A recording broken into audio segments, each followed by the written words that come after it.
Simply listen. Listen to women, listen to women of color, listen to our non-binary community, our transgender community. Listen, because as I mentioned, our lived experiences are very different. And I always say there's lived experiences versus learned experiences, right? In the learned experiences, you're Googling, you're reading a book, right? And you may even be listening. But to live the type of experiences that I'm seeing a lot of women in this room, a lot of people in this room have lived through will never compare to learned. However, if you just listen, my hope is listening garners support, and it should also bypass sympathy to provide empathy.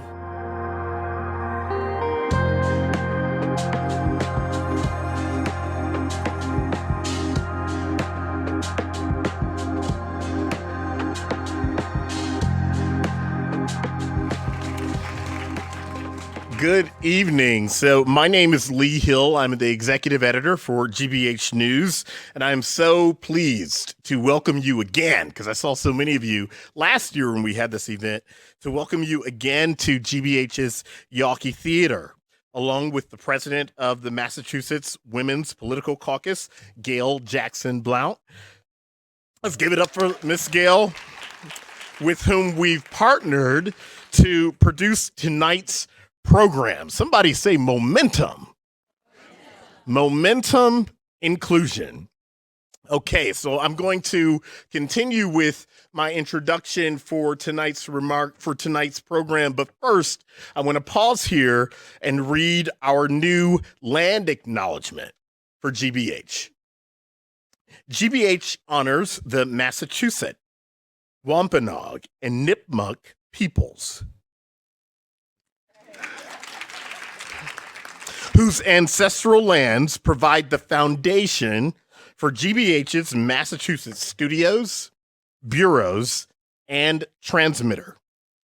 We honor the cultures, contributions, and connections to Native Indigenous peoples to our work, our local community, our commonwealth, and our nation.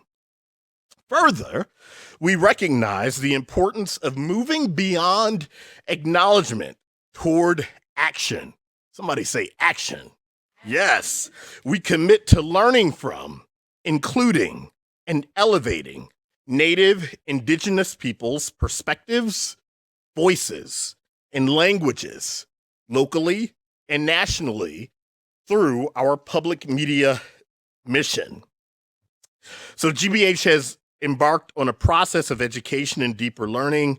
Our journey was sparked by the desire to create a land acknowledgement for our organization, but we can and should do more. I want to give a shout out to Yemisi and her team for leading the charge on this. And just to keep it real, something that we all know, the United States of America was established out of the genocide of Native Indigenous peoples and the severing of ancestral relationships with the land and its animals. As an educational media organization with national and local audiences, we have a responsibility and an opportunity to support Native and Indigenous peoples' voices and stories, to bring visibility to their issues and concerns, and to challenge colonialist narratives that have shaped the way history has been taught. GBH calls all employees affiliated with the institution and its work to help transform the shared intention into action. Thank you. Okay, back to the program. So how many of you were here last year? Show of hands. Okay. So yeah, and last year we listened with great interest to a diverse group of leaders from across the state who discussed the value of having more women in leadership roles in government.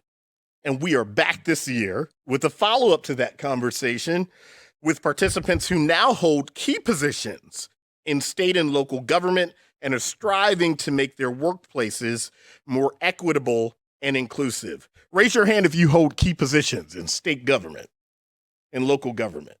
Great.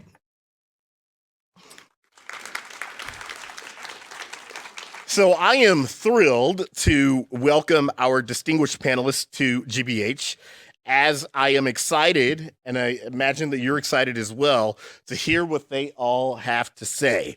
But before we do that, I want to acknowledge the team at GBH's Forum Network who helped produce tonight's program. Annie Schreffler. Annie, are you in the house? Annie in the back.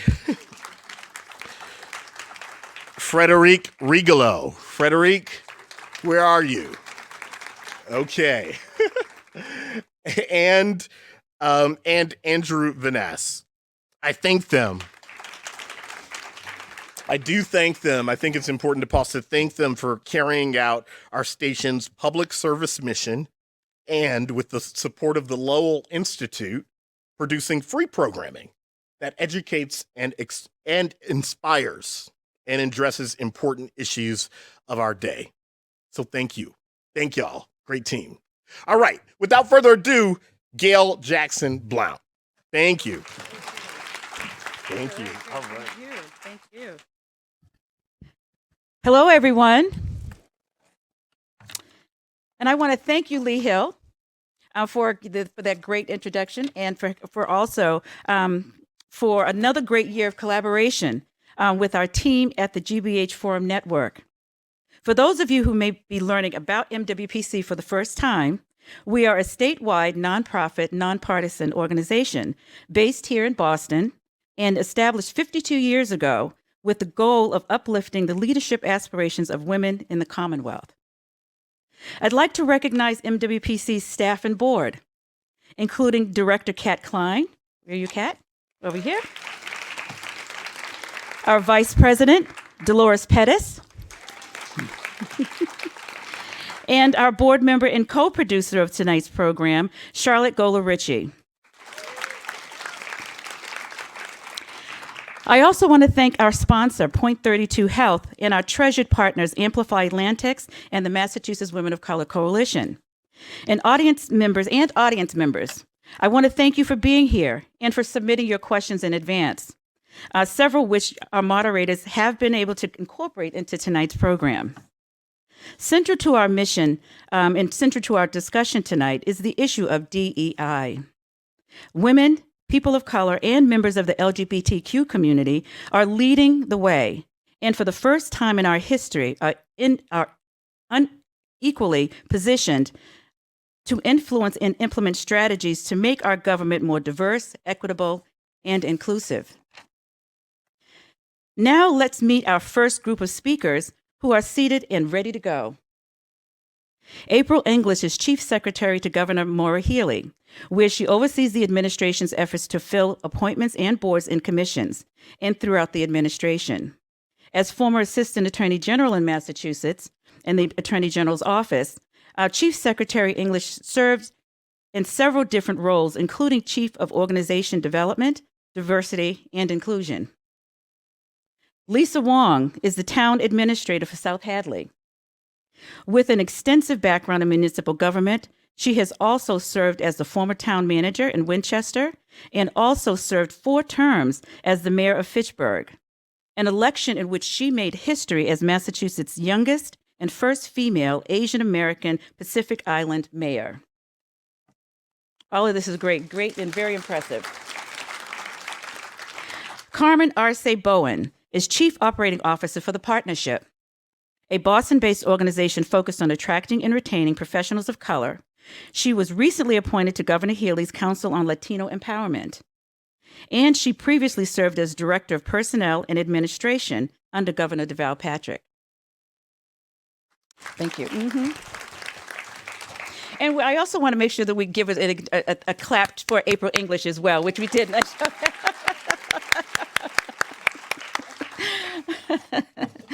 Okay, and our moderator, Yemisi Oloruntola-Coates.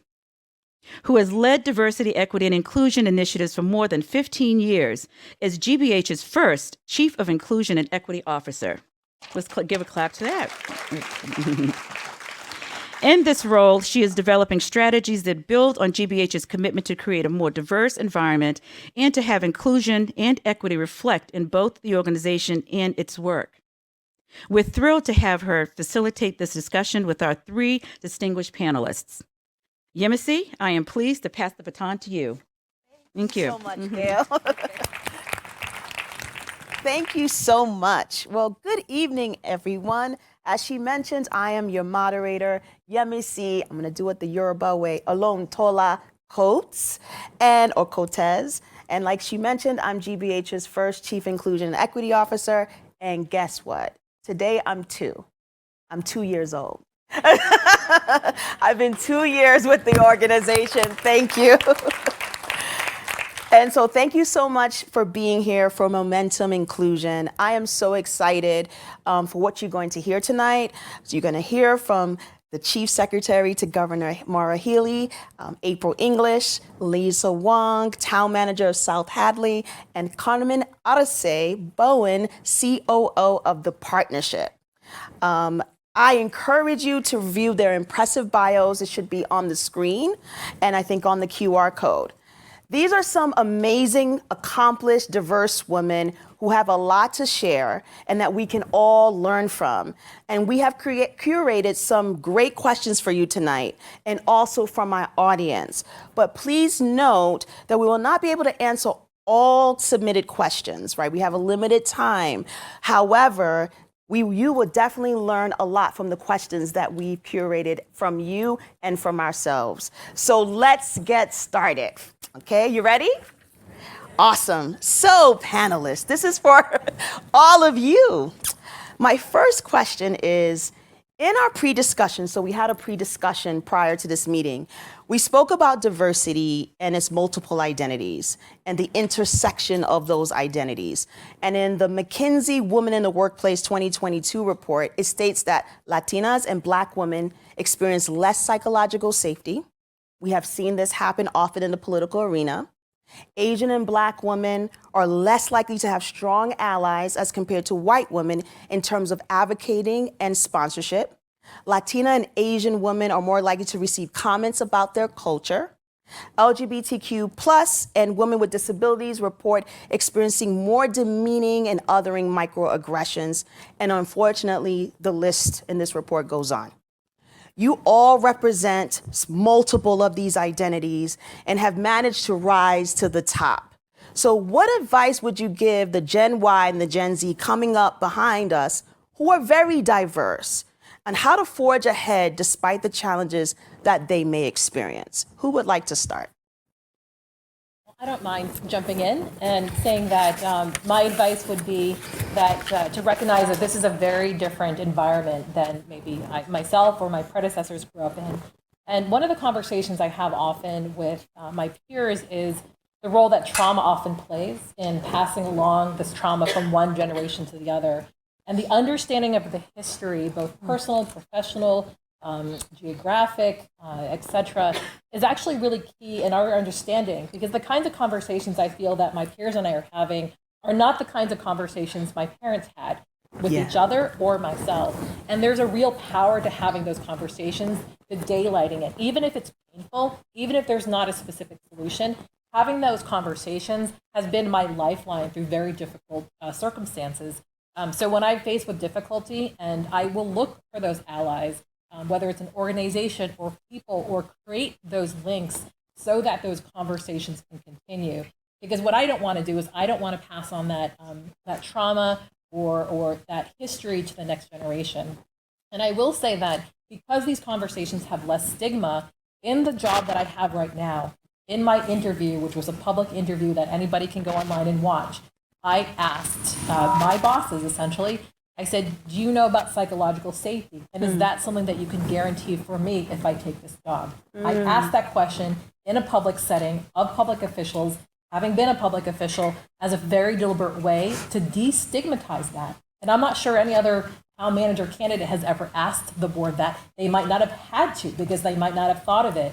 But when the board responded that, yes, they had thought about it, they knew what I was talking about, they had thought about it, talked about it, and we had a conversation about it without any air of defensiveness, I knew that this was a good place to start the work that I wanted to continue, both in terms of, sort of the boring local politics or governance, but also in showing up and changing the narrative and disrupting the trauma.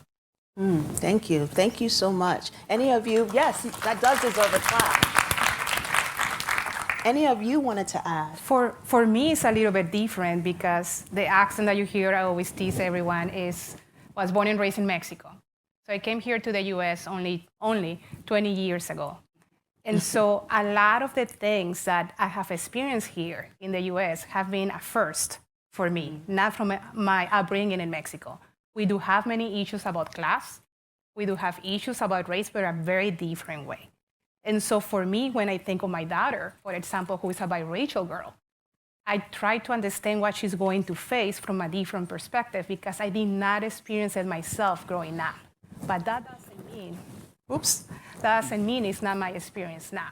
So how to keep that balance, understanding that even though this is a very diverse new generation, we come from many different backgrounds. We come from many different intersectionality backgrounds as well.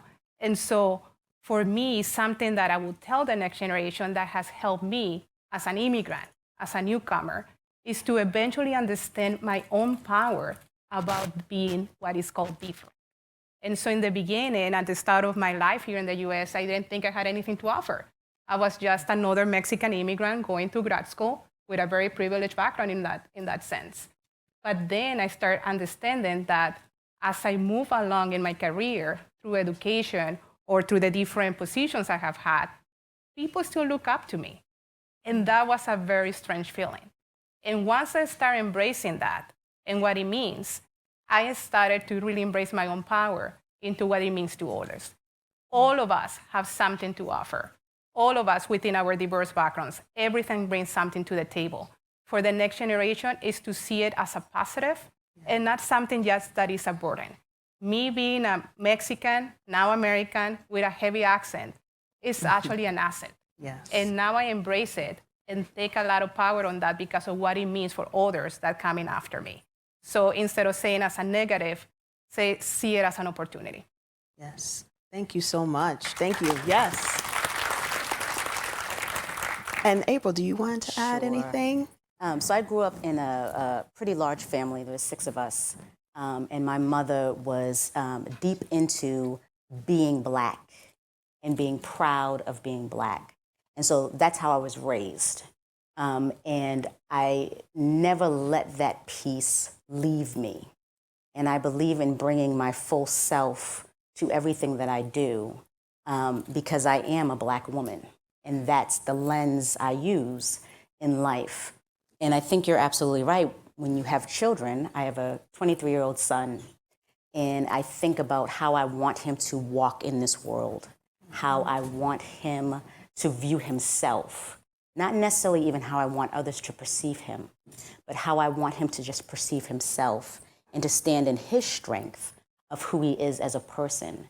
And so when I talk to young people, including my son, it's more about uplifting them so that they're filled with the joy of who they are, not in how people perceive them.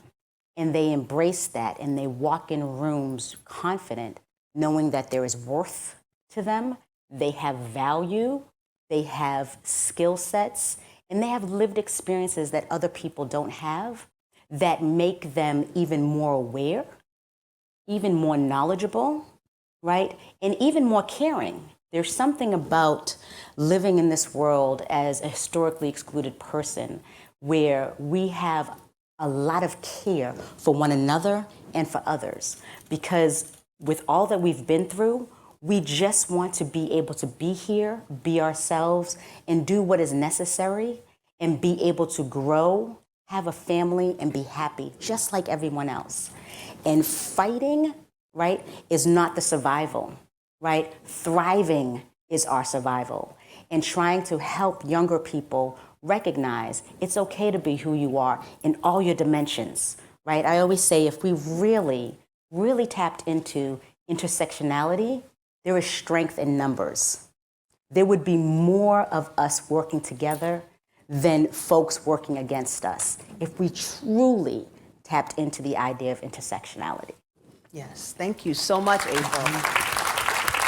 And so just listening to the three of you, the different points, what stood out for me, you talked about our parents and coming from an immigrant background parents, they were taught to assimilate, right, to fit in. And then you talked about embracing your accent, and that is part of your uniqueness. And I think about my dad, who has a very thick Nigerian accent, and him teaching me alliterations, Peter Piper packed a pick up pickled peppers. And practicing to do that all the time, which created this, right? Because he said that me not sounding like my environment will lessen my opportunity. But then I hear from you the beauty of being Black and being raised. My mother was very proud of the identity, and here I am dressed in my Nigerian identity. Here I am using my name as part of my Nigerian. So I see the connection of all the things that you said. So hopefully you can take the best thing that they said is to be you, right? And that you are enough in all the spaces that you work in. And so I'm going to take an audience question, and this came in from Leverett Wing of Chelsea. And the question is, and any one of you can answer, what advice would you offer to men, okay, you men in the room, who would like to be an ally with and support women and non-binary individuals to help in increasing and improving DEI efforts? Who would like to take that question? Would love to. Okay. So my first bit of advice would be to listen. Simply listen.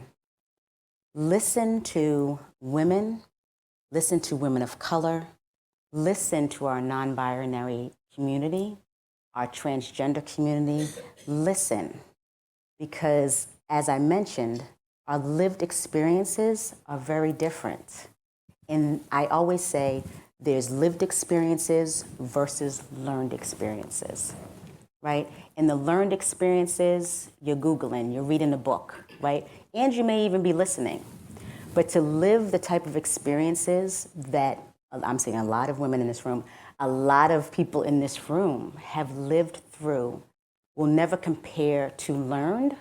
However, if you just listen, my hope is listening garners support, and it should also bypass sympathy to provide empathy, right? So that the allyship that you want to bring to the table, right, is true, it's real, it's empathetic, but it's not taking up entire spaces because you're letting the people that you're trying to be an ally with take up the space, fill the rooms that we're not typically allowed to step into, sit at the tables that we're not always invited to, right? Provide opportunities for those who typically don't have the opportunity. I'm in a role right now where that's my goal, is to be able to provide opportunities to people who typically don't get them or historically have been excluded from them. That is the lens that I use. So I would strongly encourage us to listen to one another and to hear one another, because our lived experiences, I promise you we don't make them up because we wouldn't want to, right? They are true and they are real. And if you could just listen, support, and empathize, the allyship would be so appreciated, and you would kind of become what I like to say, I use family a lot, family, right? And that is kind of bringing us all together, and that's why I talk about the importance of intersectionality. If we would honestly and truly just hold on to one another with our intersectionality of identities, the power would be immeasurable. So I love that this question is coming from Leverett because he Yes. is a living embodiment of the answer to that question. Right. So for those of you who don't know Leverett Wing, he is the executive director of the Commonwealth Seminar, which is a place where anybody, all of you, can actually figure out how state government works. So through a series of workshops and actually going to the State House, meeting your lawmakers, he's unmasking the mystery of something very important in terms of lawmaking and policy making. And in many ways, this is where Mass Women's Political Caucus and the men that are here is taking people into spaces they're not normally at and demystifying it. And one of the great things that Leverett is working on is he is working with the Western Mass Women's Fund, Western Mass, and they are sort of bringing the Commonwealth Seminar out to Western Massachusetts. So again, breaking down these barriers. So that is a great example of saying, are there spaces you can create to bring people from different spaces into the other, to break down the barriers of information or lived experiences?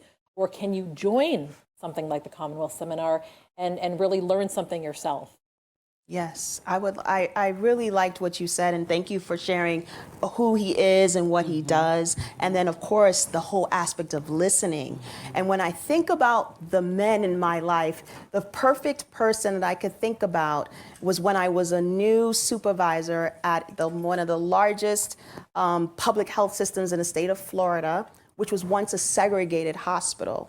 And I remember going to the CEO with a lot of youthful exuberance and saying to him, this is wrong, you need to do this, and you need to, why aren't you? You know, all of those things. And he could have dismissed me. But instead, he said, you know what? There's something bigger than you. You need a bigger platform. So for the men, listen, but act.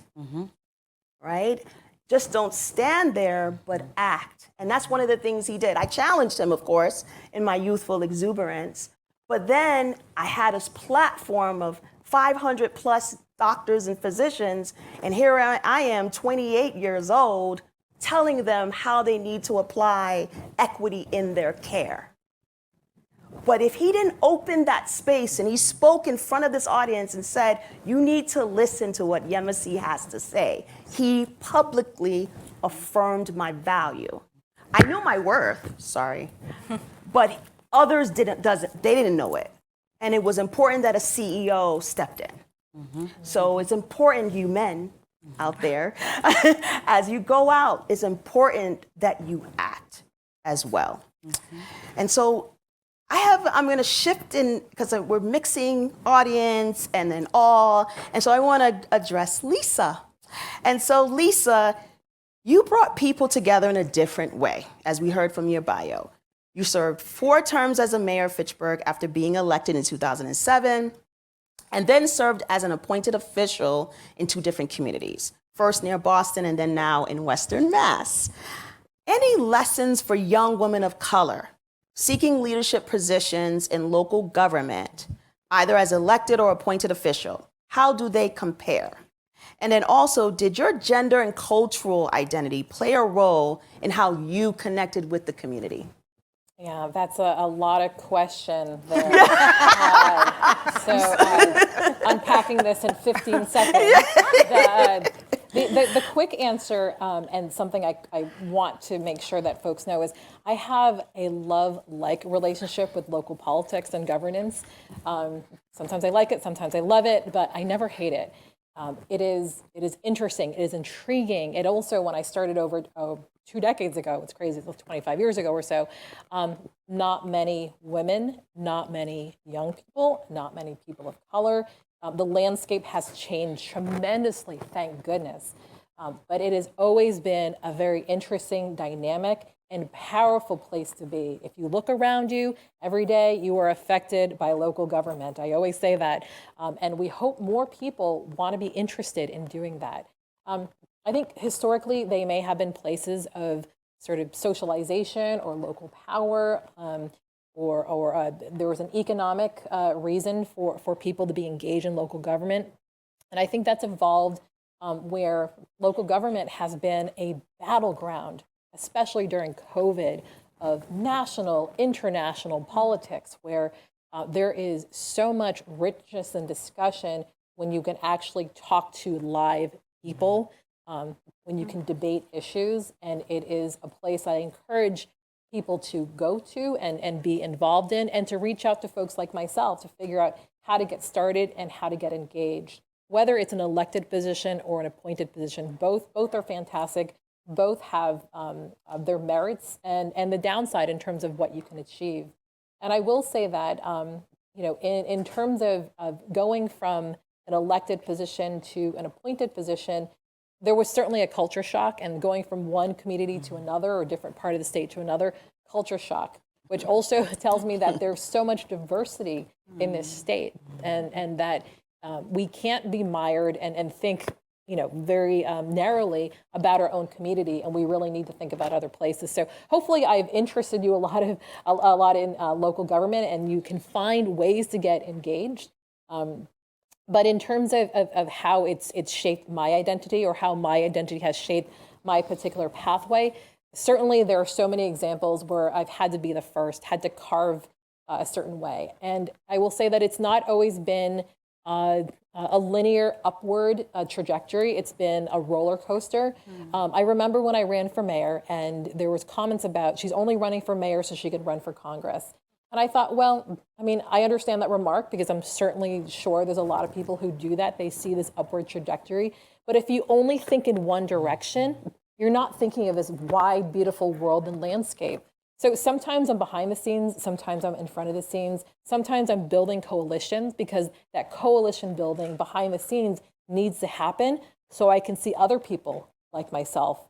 A great example of a story that I think exemplifies what I'm trying to say is Diana Wong and her journey with the Asian American Women's Political Initiative, where she started this over, she started this just as I was running for mayor, 2007, 2008. And a few years ago, she almost closed her doors in this nonprofit initiative. 2 years ago, she's about to close her doors. Just this past week, she's on the 50 most powerful list of political power players in race in the country. Wow. Alongside Michelle Obama, alongside Supreme Court justices, you name it. And that's because of the tenacity. And again, that journey is not always straight. You always hear about these overnight successes that took 20 years. And it is not.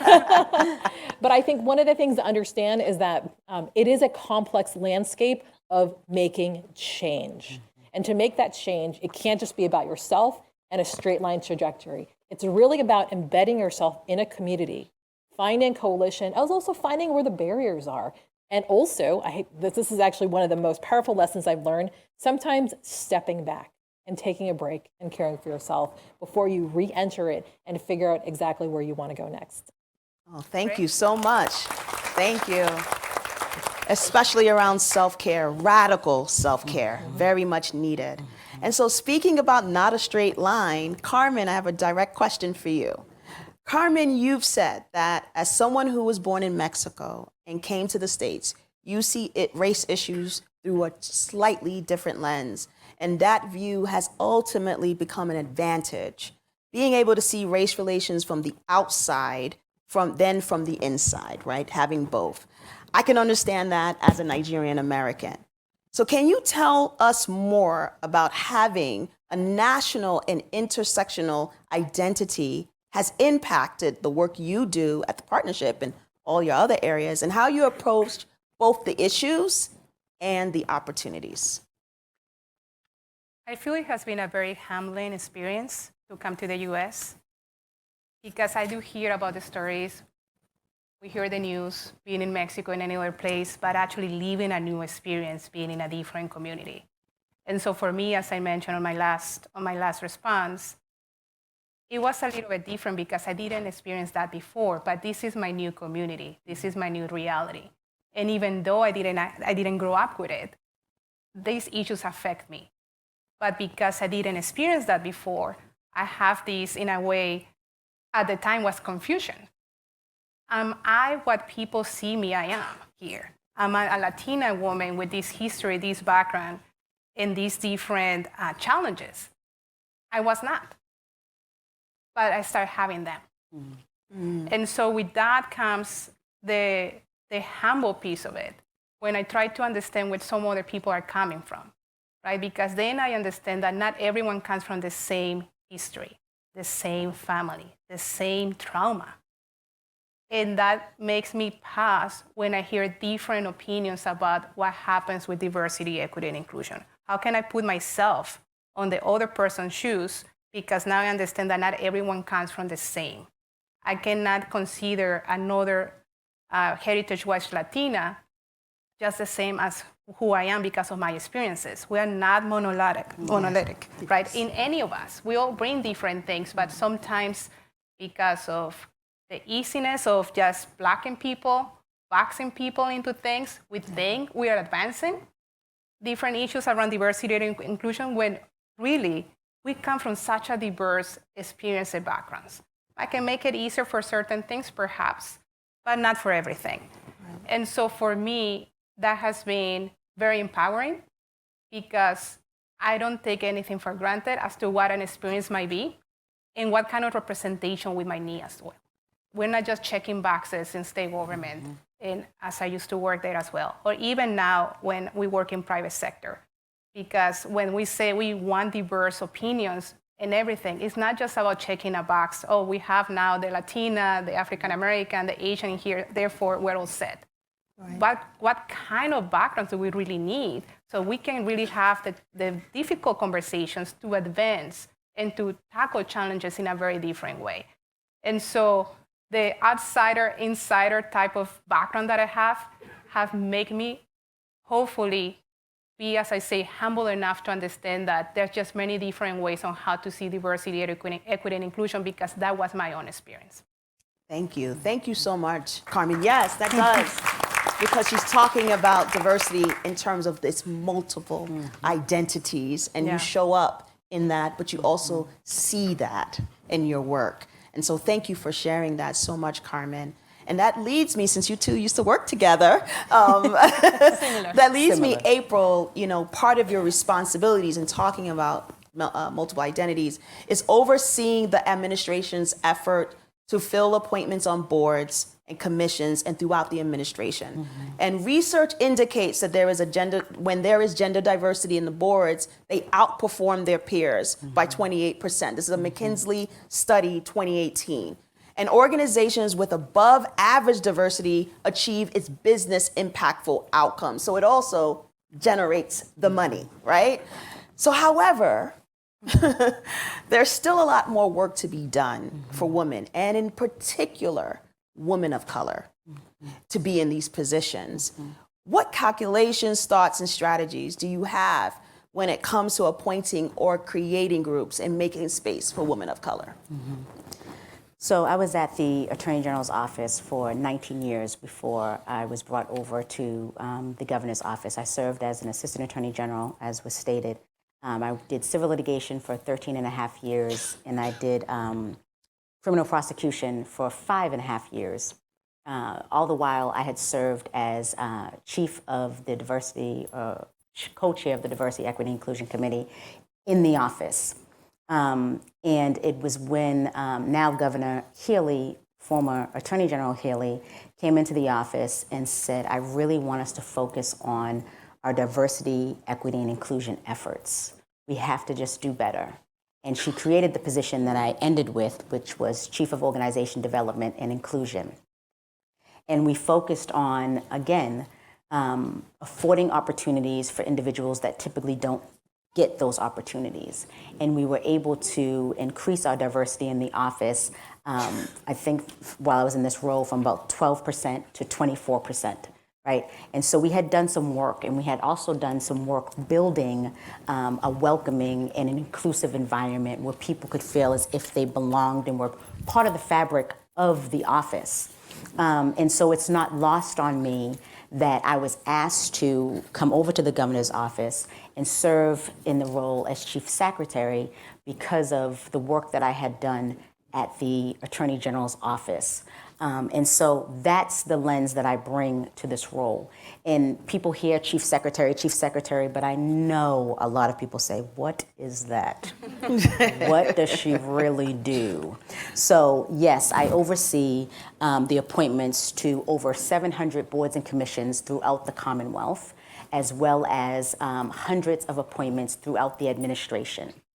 And with that, I am looking at the breadth of diversity. So we're talking about gender parity, we're talking about racial and ethnic diversity, we're talking about the LGBTQ plus community, we're talking about our disability community being at the table, our veterans, and also touching every corner of Massachusetts, so having the geographical representation as well. And that is what the work that I am doing and I am focused on.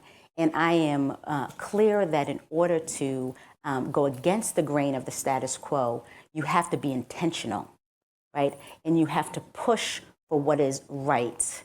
You have to push for those who you know are qualified and experienced and deserve this opportunity. And so I am taking a full look at current boards and the makeup of them. And I am receiving recommendations from a lot of people, a lot of organizations, because that's one of the main things that I love about this job, is convening people, convening organizations, convening bodies to come to the table and tell me what it is you want me to do in terms of the boards, commissions, and appointments, and building that into what I am able to do. And that focus is making sure that the representation is there across the board, right? A lot of times we focus on the fact that there's this Black council, right? And all the Black people need to be on it. And, you know, this Hispanic council and all the Hispanic people need to be on it. And we should be on it. Those are, right? That's us. But we are also necessary and important and needed to be on other councils, boards, and commissions that really and truly need us there. And we should not shy away from that because we have the experiences, we have the skill sets, right? We have the talent to be on these boards and commissions. And I know that a lot of the boards and commissions, there are specific seats and you have to be able to do a backflip and then slide over in the corner and do things like that. But some of us may be able to do a backflip and slide over in the corner, right? So we never want to think that we're not there and available for those types of seats. And so what I appreciate doing is being able to come to things like this and say, please email me. If you're interested in a board or a commission, if you have a passion for something, right? Passion is important. Your interest and your skills, wonderful, great. They speak to your qualifications, but passion gives a little more of an oomph to your desire to want to do something, which means to me that you'll be even that more dedicated to serving on this board, because being on boards and commissions, you have the opportunity to impact policy that touches so much: education, healthcare, right? Our veterans, the environment, the climate, right? And so there are these opportunities there, and I'm looking for you to put on the boards. So you all have had your call to action, and so I hope you enjoyed the first panel. Please give a round of applause. I wish we had more time. And so I hope you enjoyed the first panel, and it was a privilege and honor to serve as your moderator tonight, and hopefully I get a chance to do this a little bit more. And also I'm excited to introduce Meg Woolhouse as we... Do you need me to continue? Oh, go ahead. I wanted to make sure I'm doing everything correct.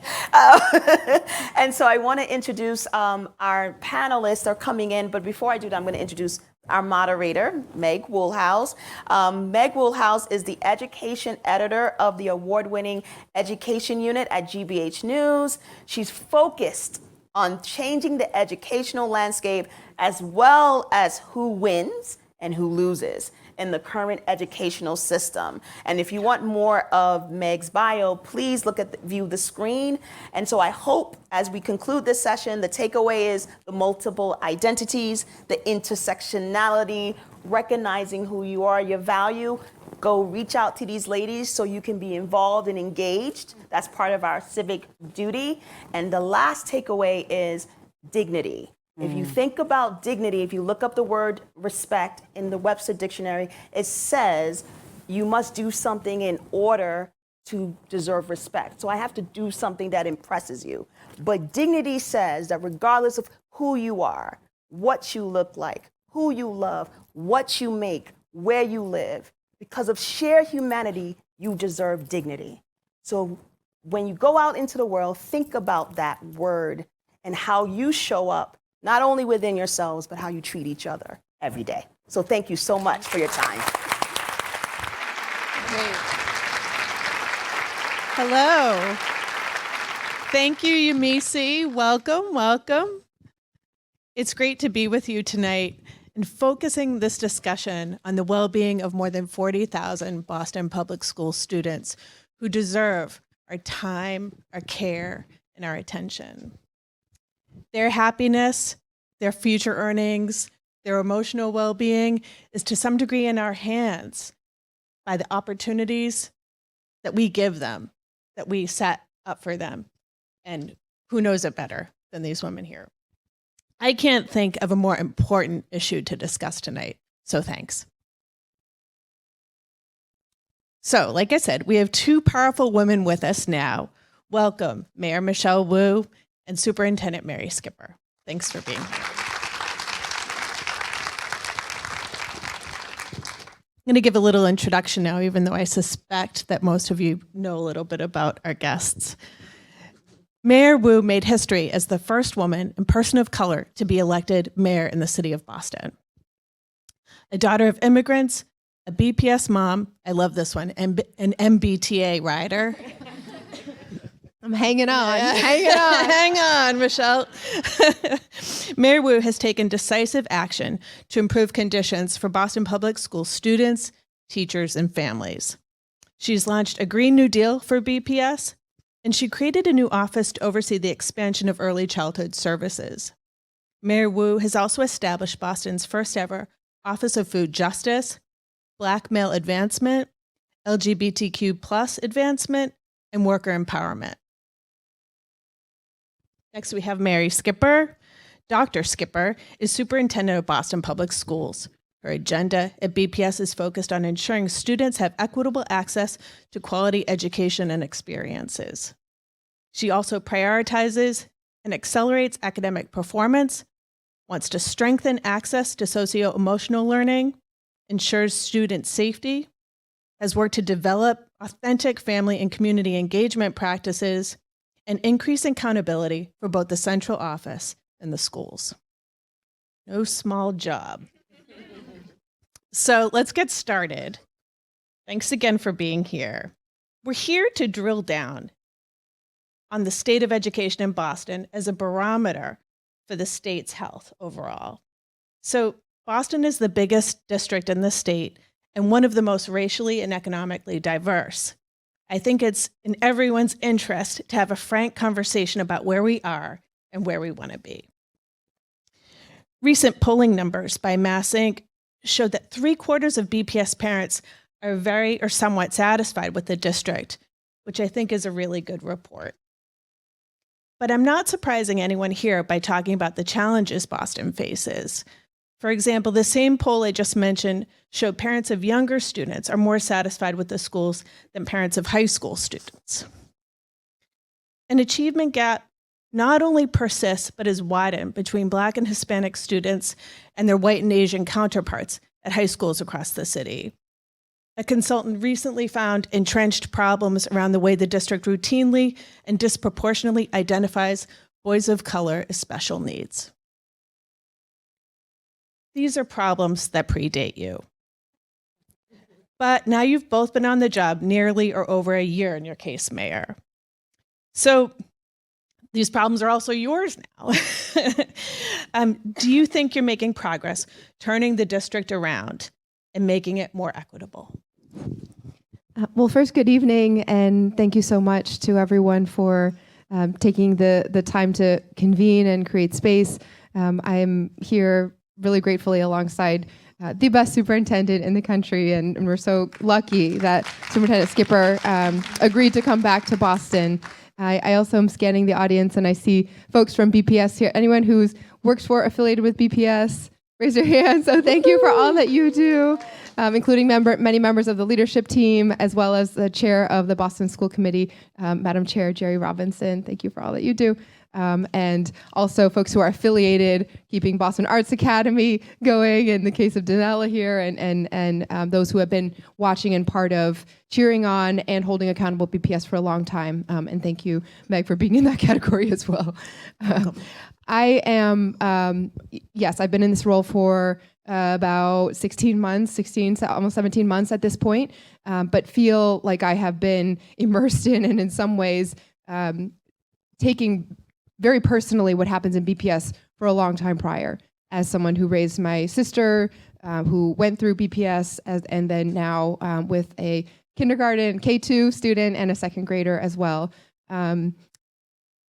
We're in a moment of such volatility everywhere in the world, right? Every industry, every sector, whether it's financial crises that can come out of nowhere with banks just shutting down and what's driving that, and social media having an impact, or weather events and climate that can have major storms come out of nowhere that are debilitating and devastating across the board, or the continued stresses that families are still experiencing even coming out of the pandemic.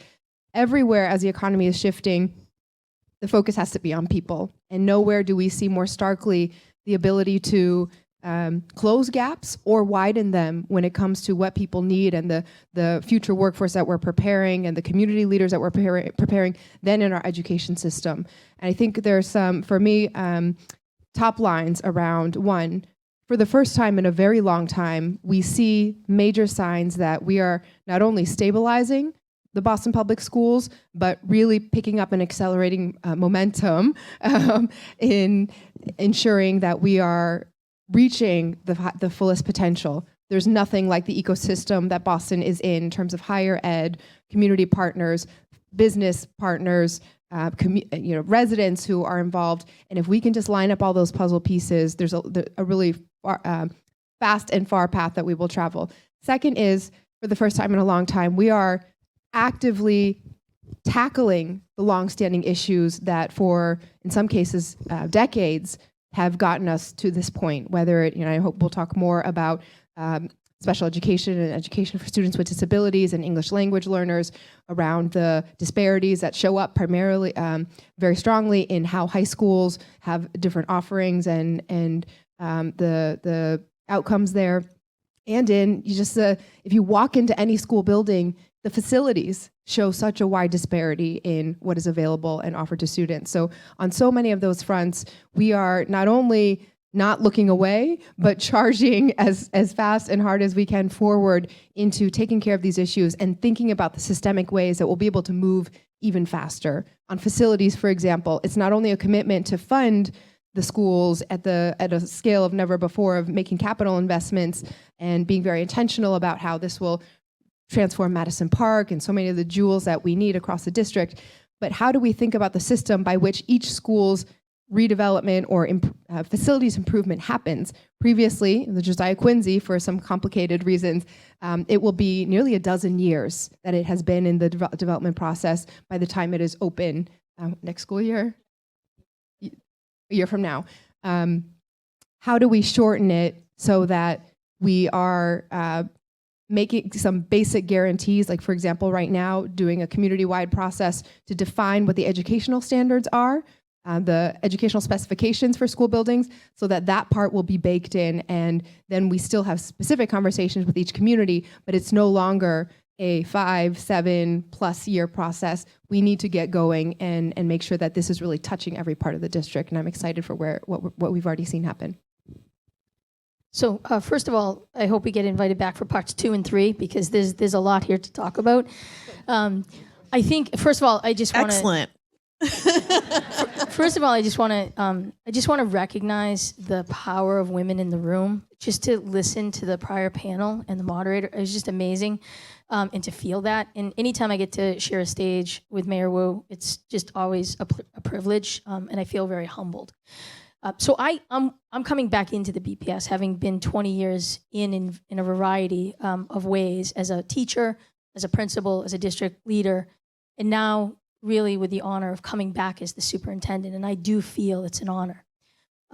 Educational equity is something that I think about constantly.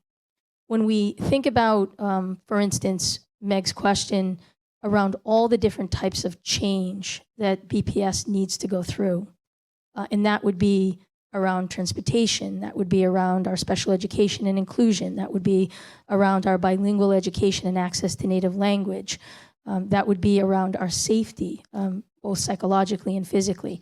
We have lots of information and data, but what really runs through all of them is the issue of equity. I have no interest in going back to pre-pandemic. I was part of the system in pre-pandemic because 85% of our students are Black and brown, special education, and multilingual learners. The system did not work for them. We know that from the data. The opportunity we have is to do it better and different.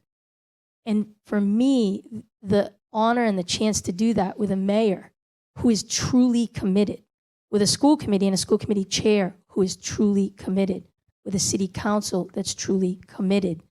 To me, I haven't experienced that since my first days in the BPS back in 1989. So that opportunity is what we have before us. I'll give you an example of educational equity and the problem, or inequity. Meg brought up the high schools. And so right now, that is true. The landscape of the high schools is inequitable. Depending on the high school you go to, that determines things like what kind of career pathway you have access to, whether you get access to a CTE program, whether you have an early college program or a dual enrollment opportunity. That's not okay. The zip code you come from, the race you are, the language you speak or don't speak, those cannot be the defining things for our children and their outcomes. So this is a new era of BPS to change that so that it's really educational equity in action. And I think the high schools are a great place to dig in because, frankly, students are out of time. That was my world. In high school, they are out of time. They have 4 years, in the case of 7 to 12, 6, to finish and be able to then go on to that next big step where it's life. It's sink or swim. It's make a living or not. It's go on to college and survive and persist or not. So the work we're doing right now that to me is tremendously exciting is bringing back a vision of early college and career for all high school students. The goal isn't to have it in pockets, but to really build it out in the high schools in a way that we haven't done, frankly, ever. But if we did, it was several decades ago. And that means, to the mayor's point, and the mayor's investment in the design of Madison Park High, right? To really transform it, yeah, you can clap, to transform it and make it the CTE gem that we all know it can be. So students that want to go for vocational education can, and they're gonna graduate and be able to go on in amazing careers. But if they go to Brighton High, or they go to Charlestown High, or they go to Tech Boston, they also need those same opportunities. And so right now, the village of post-secondary is stepping to the plate with us to say, we want to help launch early college. We want to be able to give students at Brighton High the opportunity to do biomedical. We want to be able to give Charlestown High students the opportunity to do information technology. That's incredibly powerful. Similarly, on the business side, through the Mayor's Jobs Initiative, we want to be able to line up students to be able to do internships and to be able to get relevant experience in what they're studying. This is educational equity, so that when students graduate, they all have the opportunity to thrive and not just get an entry-level job, because who can survive living in the city on an entry-level job? It's about making middle or better income. And so what we're looking to do is to match up those career pathways with the labor market so that when students come out, they have a path for life. Well, thank you for that. I'm particularly interested in an example like Madison Park, because that's a school that has so much potential. And across the state, we have, it's true, across the state, we have so many vocational schools that have waiting lists of students, and it seems like it's a great place to begin making the change. Action. I think action has been a theme here. So with that in mind, and with your very insightful answer, thank you, I wonder how you measure progress. What has changed that gives you optimism that we're on track creating a more equitable and fair system? So one thing that matters is that, you know, in our district, that students get to experience, whether it's in the classroom, whether it's at the principalship level, whether it's their social workers, but they actually develop relationships and see people who share their experience of race and culture and linguistic. And so working on making sure that we hire with intentionality and that we make sure we have a workforce that really does represent our children has been a priority. Right now, we're doing some amazing things that we're seeing results on that we're going to continue. But we have we opened up for the new hiring season an early action pool. We had 550 applicants. That did not happen last year. 550 applicants, and of those 550, more than half were educators of color. That's awesome.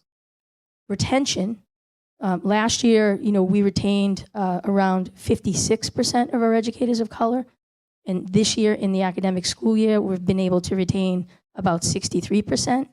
We are actively engaging all of our educators of color right now who are in BPS to stay in the BPS. And that's in a variety of ways through our retention, cultivation, and diversity division. But it's things like helping around MTEL, if there's a certification piece, connecting them with pipeline programming, if it's a degree issue, making sure that they know how to go through the process of certification. Really trying to give them all the support that we can so that they choose, because they want to stay in BPS, to choose to stay in the BPS. We're doing hiring fairs. In fact, you'll see one, I'll do a little plug, but May 9th, we have one from 5:30 to 7 for special education. We had one recently for multilingual educators. We also have one for professional educators that already have been in teaching positions, and one for those that are just entering. We are trying to take the fairs out into the community. We are advertising, and I'll advertise here. There's no better profession than being in the BPS. It is literally where you have the opportunity to change a life. There's nothing better. This is my 30-something year in education. I stopped counting because I don't plan to end it. There's nothing like it. And so our goal is to reach out and to get as many educators of color into the BPS, including BPS grads, so that it really is a system for BPS by BPS. That is something that I know, and I can look at the data very concretely to see is working. And that's going to help transform our classrooms, to help transform our schools, and to help give our students, and particularly our students of color, the ability to sort of see themselves, see the dream, and know it's possible.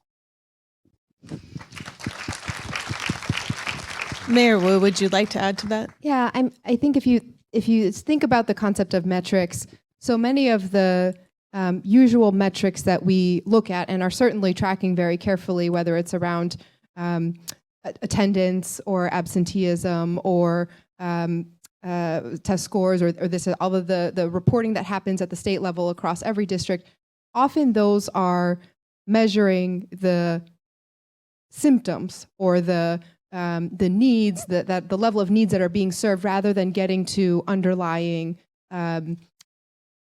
family needs or community-wide needs or kind of individual, a whole child approach, for example. And so while of course we have a heavy focus on academics and the really district-wide cohesive focus on equitable literacy, I have heard from educators across the district has been a really helpful, and again, long time coming and first time in a little while, feeling that everyone is on the same page about how to focus on academics, how to really be on the same page with culturally appropriate and accessible and tailored to various age groups academics. And the superintendent has created a whole new dedicated leadership role, chief of academics, to really pull so many of those items under that umbrella around special education and other categories. But we really want to additionally take that whole child approach. So, for example, in addition to education as a bucket overall, we're thinking about how through our early childhood office and other partnerships across city departments, how do we make a real commitment that every child growing up in Boston, in addition to having an excellent, world-class, best you ever education, that they grow up knowing how to ride a bike, knowing how to swim, being involved in the arts, having played on some sort of team, or having the chance to be involved in youth sports, get their hands dirty by having the chance through their daily and school experiences of growing something in a garden. That is the kind of macro level approach that we want to take for what it means to truly serve our young people and their families. And then in terms of metrics for the district within BPS, I would say some of the items, just to double down on the superintendent's point, people really matter. People are at the heart of everything that we're doing, and our workforce, the statistic recently shared that this year was, in addition to teachers having a greater level of stability, one of the years of the lowest ever turnover for school leaders is an important sign of how our workforce is connecting with, supports, and receiving that work environment that they deserve. And so, age of the facilities, how improved they are. We're measuring that with the provision and accessibility and availability of extracurriculars and other offerings, of the social emotional supports. All of that is has to go into, on top of the academic conversation, what we're closely tracking. Thank you. I have a little pop quiz question here. It just sort of sprang to mind. I hope you don't mind. What has been the progress with the admissions to the exam schools and diversifying the student bodies at those schools? Where do we stand now? It's been a couple of years since significant changes have been made to how students can enter those schools. What are you seeing, and can you give us a sense of what's different now? So off the top of my head, I can't give you the exact ratios, but what I can say is, and most importantly, when we look at the MAP data and we actually look at how students are performing, we see that our 8th grades and 7th grade students are in the 90+ percentile across the board. So what that tells us is that students being admitted and being supported are succeeding. So in diversifying, there has been, a very steady performance, which I think we celebrate as the supports that we're offering to all of the students, but particularly things like the Exam School Initiative, that those are working to support students that are making that transition in, who might be coming from schools that historically have not been represented in the exam schools. That's a celebration. That's a great thing. It's such a huge shift, especially considering that nationally DI programs are coming under fire in some districts, right? And we have this exemplary performance that's really interesting. Did you want to add to this at all? Yeah, I will just say that, part of and again, this is where we started the conversation in some ways around high school being a major area of focus, because we see so many of the disparities play out. And as we continue to see very strong and the excellence that's represented among all of our young people in Boston, embodied in the exam schools, and even in, with being able to celebrate this new admissions process and the greater diversity that's represented, we also recognize that these are 3 out of the 25-ish high schools that are in Boston Public Schools, and a key part of how we guarantee equity across the district and excellence across the district is ensuring that each and every one of our high schools has that special attention and pathway and the resources there. And so between Madison Park, between the investments that are going in to make sure that a high school will return to the West Roxbury Educational Complex, which has sat vacant for some time now, but is in a gorgeous location with fairly newly renovated athletic fields all around, natural environments and green. We can't pass that up as a chance for education to happen in the heart of that, rather than that building being used for some other purpose. And so we're finding opportunities to really go in and make sure, how do we make the connections with resources and partners and energy that is already present in our community to elevate each and every one of our high schools. EMK, for example, the Edward M. Kennedy Institute for Health Careers has always been a gem for a particular pathway, and now, so many years after the founding, that pathway is in higher demand than ever in the healthcare industry, and we see so many innovations in life sciences being connected to opportunities in this field. A partnership between EMK and MGB, Mass General Brigham, will now elevate the opportunities and allow us potentially to even expand that school and create even more opportunity for young people there. We're thinking about multilingual early college and career pathways at Brighton High School, and UMass-Boston partnering with Fenway High for a Year 13 program. And so really in each and every case, as the superintendent has said, this is a vision where across the entire district, we are going to be proud and excited to show off the offerings. And I won't even get into I couldn't, after I was at the musical for Boston Arts Academy, I could not stop talking about it for weeks on end. The talent of our young people, especially when they have the facilities, the supports, the opportunities lined up right there for them. And it's possible in Boston to do that. I just want to go back for a second. The West Roxbury Educational Complex, a former school, shut down to become a police training site or something along those lines. There were some rumors about what the use might be, but it was never solidified what would happen. There were some structural concerns about the school. Now, this is dating back to probably 2018 or so. It was. I think we shuttered it in 2018. In 18. Yeah. But there was no definitive. But use it's been attached to empty since then. Are you saying that there's some potential to reopen that? Yes, we have put funding into the budget to ensure. Again, it is. We've been there. It's laid out as a school. There's a full size. I don't know what the technical term for it is. If it's actually Olympic size, but there's a full size pool there, which is such a gem that's just been empty. There, space for labs. Again, lots of space, which is such a luxury in Boston that we need to make sure is firmly for education for our young people. I smell a story. All right. So I'd like to talk with you about some recent data on BPS college acceptance rates in Boston, which have fallen. About 53% of the city's high schoolers enrolled in college within a year of graduating. This was a couple of years ago. 4 years ago, that number was 70%. The state average right now is 65. So we've fallen behind in that. Are we doing what we need to be doing to give students, and especially low-income students, the skills they need for college and jobs? So I think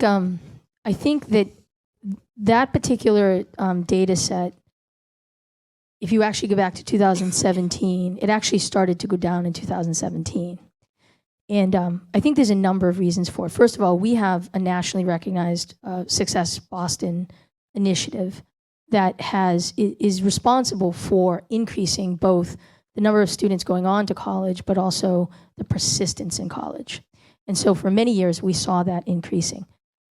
I think the reason that we feel so strongly about early college and really having students experience while they're with us what it takes relative to rigor, what it takes to navigate a campus when it comes to things like books, insurance, paying a bill, setting up in the dorm, things that we might take for granted are very simple things. When we actually hear back from the students, we find these are the barriers that they face. And so the early college experience, different than an AP, different than a dual enrollment where the professor might come to the high school, is that it really places the young person on the college campus. So our goal really with early college is to have our young people eventually taking 2 to 4 courses. Because what we know from the data is that any student that participates in the rigor of a college course, be it through AP, through a dual enrollment, or through early college, their persistence, they're much more likely to enroll in college, but their persistence in college increases exponentially. So we see this as, from an educational equity standpoint, something we have to provide to make sure that our students, when they have questions or struggles or falter, they have us to help support them.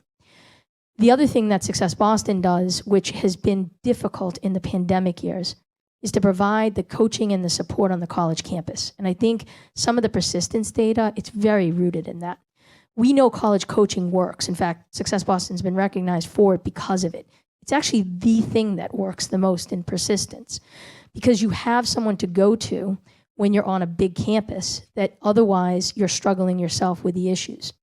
And so whether it's a financial issue or whether it's an academic issue, the Success-Boston coach is rooted on that college campus. And the way it's been done is the universities have actually funded it or co-funded it with us. So we are restarting a lot of that work in response to the data, but also just post-pandemic. I also think, we've heard the Great Resignation. And somehow we only apply it to adults. Our students feel it too. They're in school and they're not sure what that next step should be for a variety of reasons. They've had incredible trauma from the pandemic. And so that idea of just taking that next step of going to college, taking on those bills, really doing something that they really are going to need a lot of support with, they're just not there yet. And so this is why the early college allows our students to experience it in a way that we then can kind of work with them so that they are ready to take that step when they graduate. The tuition-free, programming that the mayor's put in place is amazing because it removes the barriers, in the first 2 years for our students. And for many of our students, that financial aid is really tough for them to navigate and their parents to navigate. We've added college advising corps. We have 36 of them in our high schools. And they are so valuable because they work directly with the families. Many of them are bilingual. Many of them are first-generation college. And so they really work with the families and the students to work through a lot of those barriers and emotion that our first-gen students have. So I think in 2 years, when you see that data, you're going to see a very different result. But on the persistence data, that persistence data is very much like what's going on nationally for adults. And it's playing out with our high schoolers. And we do think that the early college in the career pathways, getting that skill where they actually have a skill that allows them to make a living while they're going to school, which is the situation most of our students are in. They don't have the luxury of just going to school and, not having a job. So for many of our high school students, being able to be excited and motivated and understand what's possible in a career and then start to apply that and make money and go to school, that's a great combination. Could you just elaborate on what you mean by persistence data? Sure. So the persistence data is over 6 years. They do a look back, and they do it through the college databases to say which students have stayed in. And so, with Success-Boston, we have moved our mark back up to 70%. That was always sort of the mark. Years ago, it was 35% when I first started high school work. It was very, very low. Most students in Boston, in BPS, didn't stay in college. We've done a lot of research on why, and we've done research on at what point do they drop. And what we find is they're very susceptible to dropping up through their junior enrollment. If they get through if they actually get into the doing their financial aid and re-upping for junior year, and they've been able to maintain their grades, they are much more likely to graduate. Additionally, though, not all students want to go to 4 years. Some want to go to 2, some want to go to technical, some want to go to certification programming. So we're hearing more and more of the colleges talk about a 2-year program that allows students to stack credits. They're not matriculating yet. They haven't made that decision, but they're stacking credits in a particular area. Boston College is actually moving in that direction. Wentworth, we just had a big conversation with them. Mass Art, I was just over on campus. To me, this is the flexibility that post-secondary needs to have if it really is going to survive in this next this next leg. And so we're working to partner with them so that our students can take full advantage as they start to roll these programs out. Yeah, I'm really interested in maybe you could address this in your response, how we're preparing students to enter, say, our booming biotech sector. While so much of the U.S. economy is struggling right now, we have the luxury of living in a region that does have jobs. So how can we get more of our own students into them? Yeah, that's exactly where I was going to go anyway. I think so. As the superintendent said, it is an educational equity issue, but also very much an economic justice issue. And the beauty of early college is the supports make it such that not only are they receiving the social emotional supports, but also just banking those credits free of charge, which means to get to that junior year, you might even be starting as a sophomore or a junior once you leave BPS if we've done this partnership right. I remember we were at the Dearborn STEM Academy at the end of last school year when Benjamin Franklin Cummings Institute of Technology came to school to make the announcement that every single graduating senior had already been admitted, no questions asked, to Benjamin Franklin Cummings Institute.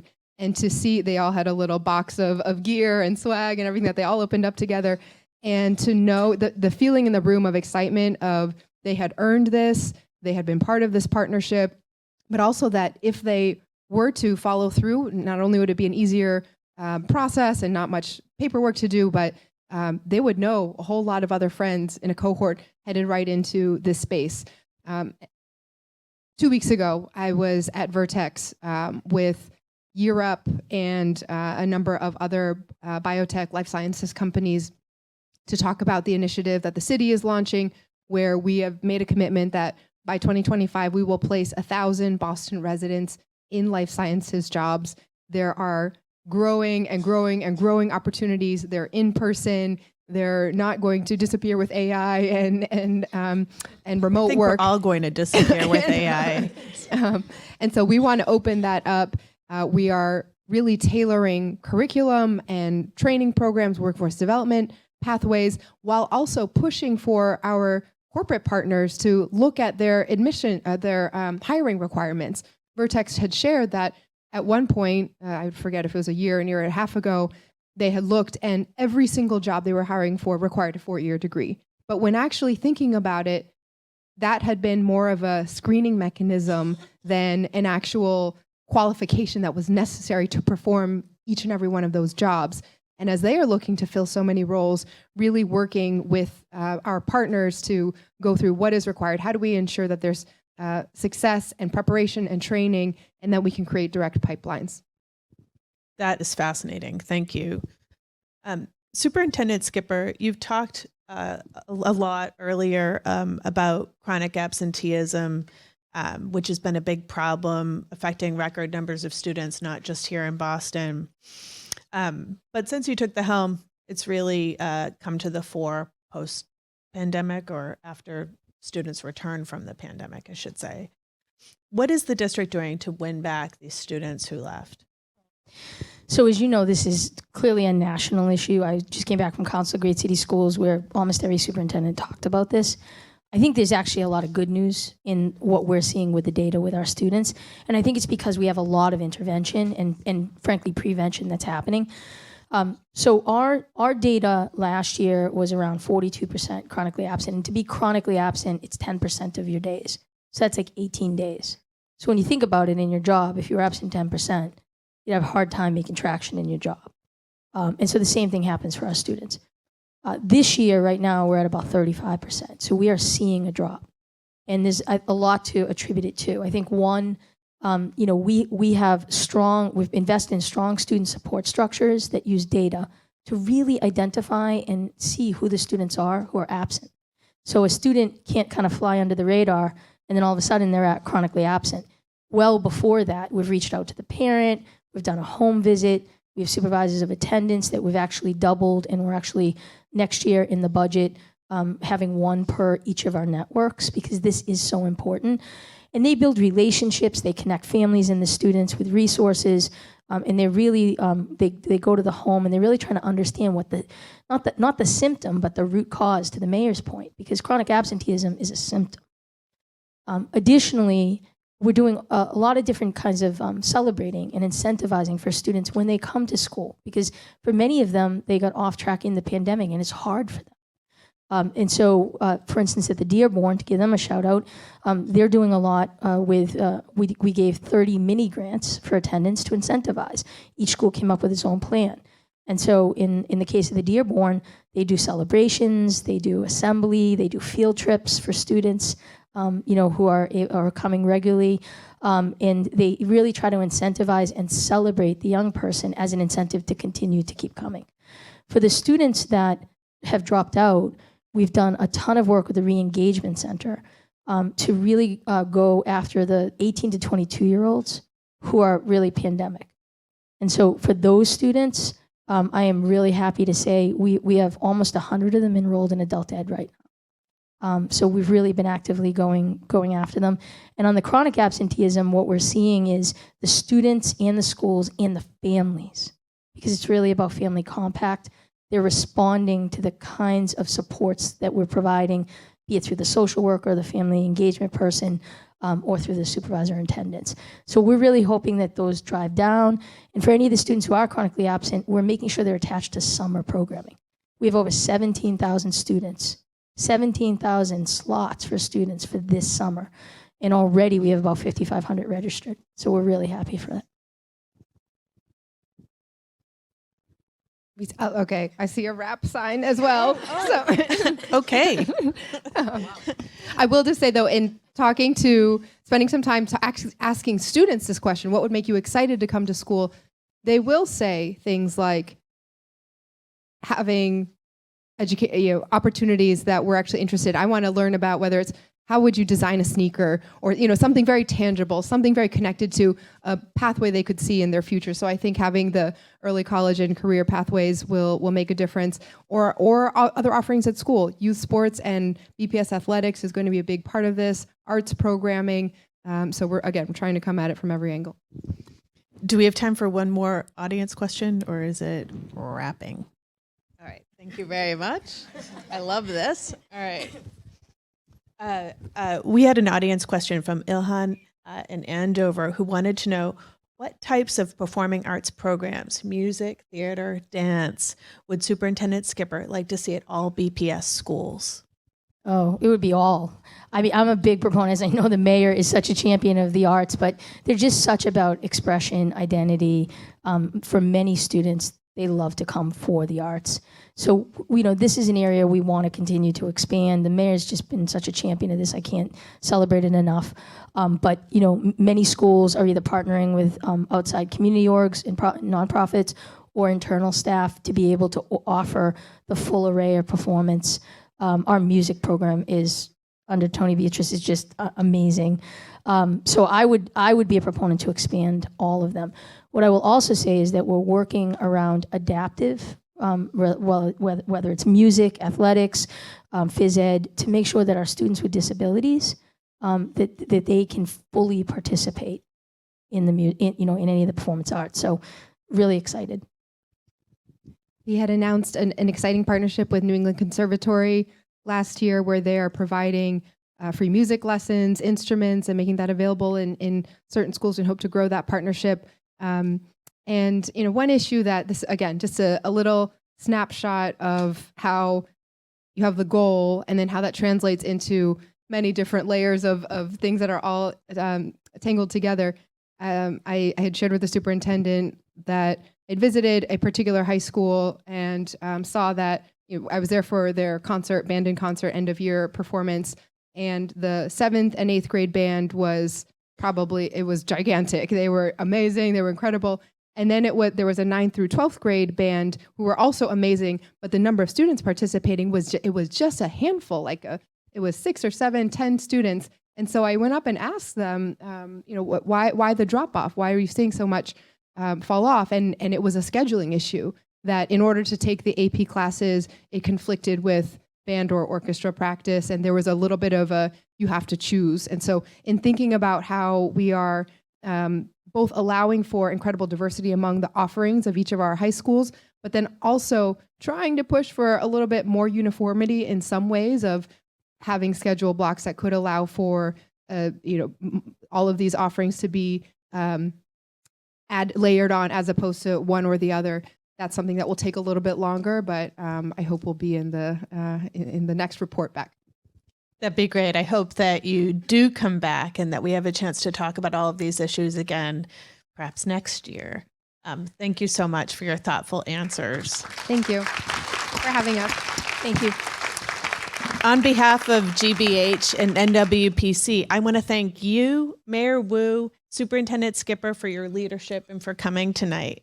Thanks as well to our audience for being here. It's so important, for caring about our students and the most vulnerable among us. Thank you for showing up. Yeah. To GBH's Lee Hill and Yemisi Oloruntola-Coates, thank you for inspired leadership. And Charlotte Golar-Richie, you've been instrumental in making tonight happen. Right over there. We need more conversations like this, and I hope we can do it again. Charlotte, would you please share some parting thoughts? Meg, and thank you for the job that you did guiding this conversation, very important conversation with Mayor Michelle Wu and Mary Skipper, our superintendent of Boston Public Schools. Really amazing to have you here. And I do have the pleasure of just taking us to the end of this program, bringing us to a close. I do it reluctantly, though, because it has just been such an amazing evening from my perspective, just watching, listening, and learning. This has been an incredible panel. The panel that preceded this panel was incredible with Yemisi Oloruntola-Coates, fantastic, and Carmen Arce-Bowen, and our Chief Secretary, April English, and our former Mayor of Fitchburg Town Administrator, Lisa Wong. Just a great panel. It was good to have you here. And I just want to say, we don't do these things alone, right? We don't do them in silos. We do them in partnership and collaboration with others. That is the best model. And we have a great partnership with GBH. And I want to say Frederic Rigolo, Andrew Van Ness, and Annie Scheffler, and Lee Hill, thank you for inviting us here. The Mass Women's Political Caucus has been around, as Gail Jackson Blunt said, for 52 years. It is bipartisan, something we don't hear a lot about. It's multi-partisan, actually. Multi-partisan, people of different perspectives coming together to uplift the voices, the presence of women. We have current board members here and former board members, including none other than our state rep, Dawn Shand, who was the previous president who helped get us started here. We've mentioned, you've met Gail Jackson Blunt, Dolores Pettis, our vice president, Kat Klein. I need to give her a shout out as well. And then to our sponsors, and you saw a slide, Point 32 Health supported this event as well and also the Lowell Institute we want to recognize. But above all, we want to recognize and thank each and every one of you who are here in our audience today, this evening. And I just want to say it's time to have some dinner. And we have a beautiful meal that has been prepared by some friends of ours at Merengue, and we're going to have a nice meal outside, and we're going to gather, and we'll be able to break a little bread and have a bite to eat, and then we can, send you home or to the next party. But thank you, everyone. Thank you, Mayor Wolf.